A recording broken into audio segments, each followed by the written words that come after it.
In this lesson, we're going to look at a part of algebra where we can write expressions. So first of all, our essential question is, how is it helpful to write numbers in different ways? And by the end of all of these lessons that we've compiled together, we will be able to answer that question. Secondly, let's take a look at our vocabulary. Today we're going to be talking about defining the variable and what that means. And it actually does mean to choose a variable and decide what it represents. So we're going to be taking verbal phrases and writing them as algebraic expressions. And we're going to follow the steps that I have here in red to help us do that. So our first step is we're going to look at the words in the verbal phrase, or the sentence, or whatever we're looking at, okay? We're going to describe the situation using only the important words. Now in some cases, we're going to have to write algebraic expressions from a paragraph of a word problem, and you'll have to piece through and look through and find those most important words that are going to help you create that expression. In the cases I'm going to give you today, they are short and simple, and you will be able to describe the situation very quickly. Next, you're going to choose a variable to represent the unknown quantity. Usually that variable has some sort of connection to what you're looking for. So if it's talking about dollars, you may pick D to use your variable. If you're talking about price, you may pick the letter P. Anything that you're going to use to represent the variable in this step, you would pick it there. Then the last thing we would do is look at the expression.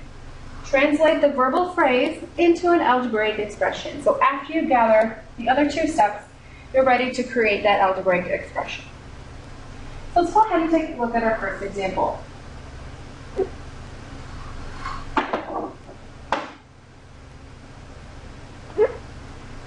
Our first example down here says, write each phrase as an algebraic expression. If I can get my screen to scroll down, that would be fabulous. But it is not wanting to do that for me.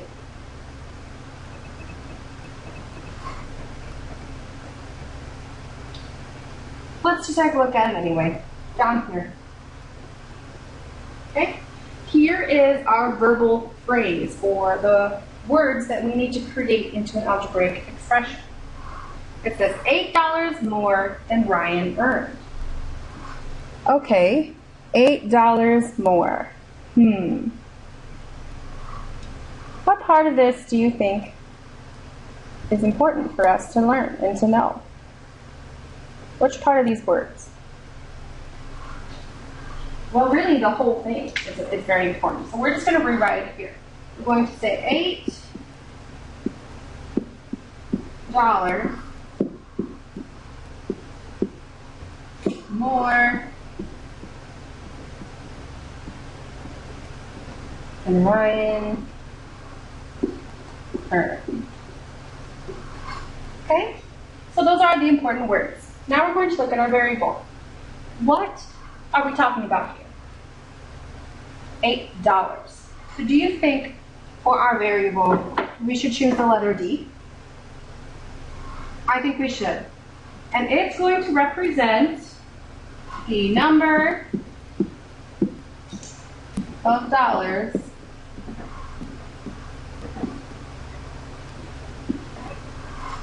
Ryan earned. Okay?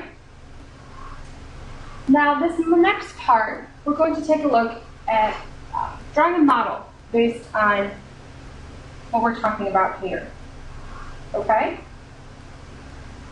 So first we have the number of dollars, and we're going to represent that with a D and a box. Okay? And we're going to do an activity, if we haven't done so already, depending on when you watch this, that's going to help us draw this model when we're looking at the verbal phrases to create our algebraic expressions. So we have D, which is equal to his earnings. Okay, that's how we're going to represent that. And then we have this 8 floating around over here. Okay? I wrote the plus there. Why did I write that? Because it's talking about more than, and you're adding when you have more than. Okay? So if we redraw our model, we can say that it's D with our earnings, and then we have an 8, and we're attaching it to our D, which is the earnings. So when we attach things, we're going to be adding them. Okay? Like I said, we'll look at it again. But if we're looking at this correctly, our expression should be D plus 8, because it's 8 more than D. Okay? And that is our expression. Let's take a look at another one, and hopefully I won't lose you through that one either. These can be a little tricky with this model business. I think it's beneficial, though, that we do take a look at the models, because when we get into 2-step and 3-step, it may be helpful that we have everything in front of us. Let me scroll down here.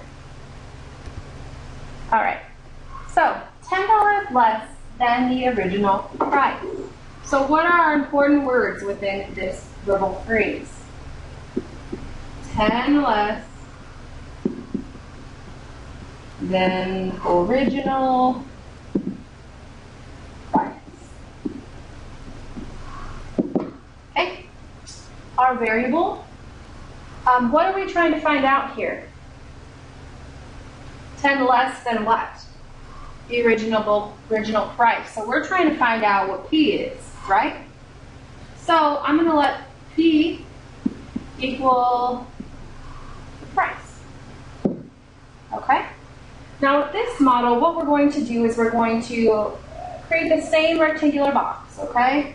So for P, because P is our variable that we chose, it's going to be a box. Okay, and remember before how we connected them when we were adding them? We're going to look at this a little bit differently. What is the keyword in this verbal phrase? Less than.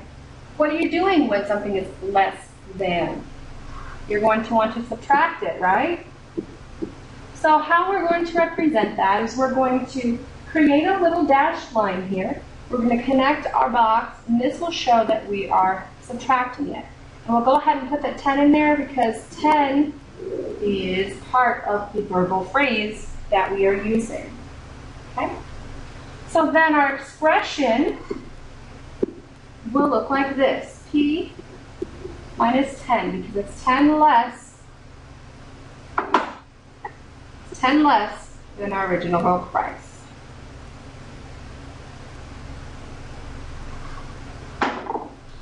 Quickly, we're going to go ahead and take a look at two-step expressions. And when we're talking about two-step expressions, we're talking about just that, having to complete 2 steps as we are working through these problems.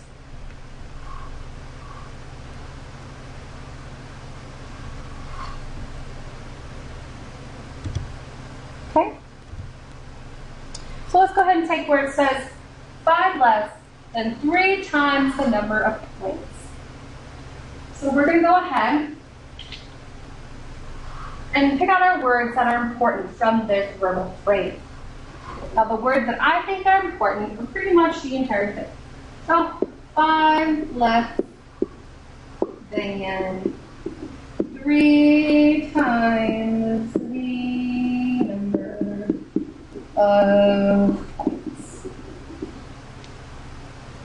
Okay. So we are going to be looking at the variable. And we have a number 5, we have a number 3, but what are we looking at? What are we trying to figure out? We're looking for points. So I think we're going to use P. That's going to equal the number of points, which we don't know currently. Okay? Now when we're talking about this model, we're going to have to figure out how 5 and 3 go together.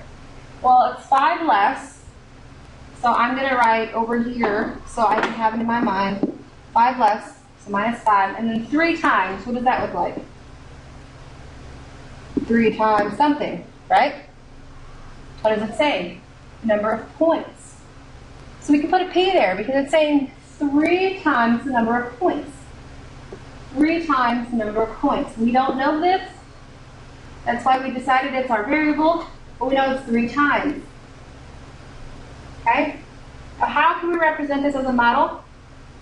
We can do it this way. How many p's should we have if this says 3 times the number of points? 3 p's. You should have 1, 2, 3. And each of these are a p. Okay? Now think back to the one we did previously where we were subtracting. So remember how we showed a subtraction? Okay?